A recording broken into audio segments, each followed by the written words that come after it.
Shout out ko lang ang aking earring sponsor, my late friend, my deceased friend, Ma'am Noemi Kudjamat. Ayan, kahit ano, namayapa na si Ma'am Noemi. Minsan nagpaparamdam pa rin siya sa akin. Tapos, ayun.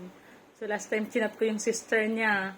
And alam niyo ba guys, na yung chinat ko sa sister niya, kinamusta ko siya, sabi ni sister niya, Pearl, kahapon yung that anniversary ni Noemi. Ganun ba? Sabi ko, kinilabutan ako. Sabi ko, parang nagpaparamdam talaga si Ma'am Noemi. Ayan guys, napakabait na kaibigan. Hindi kami nagkita personal kasi nga nagkasakit na siya. Pero from time to time, nagpapadala sa amin ni Shasha. Yan ang cellphone na gamit ni Shasha, galing yan kay Ma'am Noemi. Okay? So, that anniversary ni Ma'am Noemi pala nung nakaraan. That time na nakita ko yung comment niya sa comment section. Okay, so kahit hindi kami yung lagi kami nagchat-chat na ni Ma'am Noemi.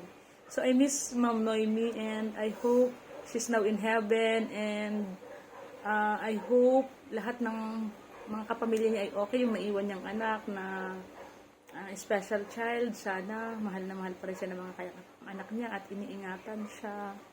Okay, so I hope hindi lang pababayaan yung kapatid nila kahit nagkanya-kanya na silang asawa. Okay guys, so maraming salamat sa pagmamahal Ma'am Noemi kahit nasa heaven ka na yan. Pupunta nga sana kami ng Singapore and Ma'am Noemi will be the one to sponsor for our hotel. But it happened na that time si Mr. ko magre-renew pa lang ng passport. Okay? Dayon na nga. Tapos after 1 year noon si Ma'am Noemi. After ilang months yun, di ba nagkasakit na si Ma'am Noemi. Ayan, so missing my friend Ma'am Noemi. Wherever you are Ma'am Noemi, thank you so much and thank you for the friendship. I love you Ma'am Noemi. God bless.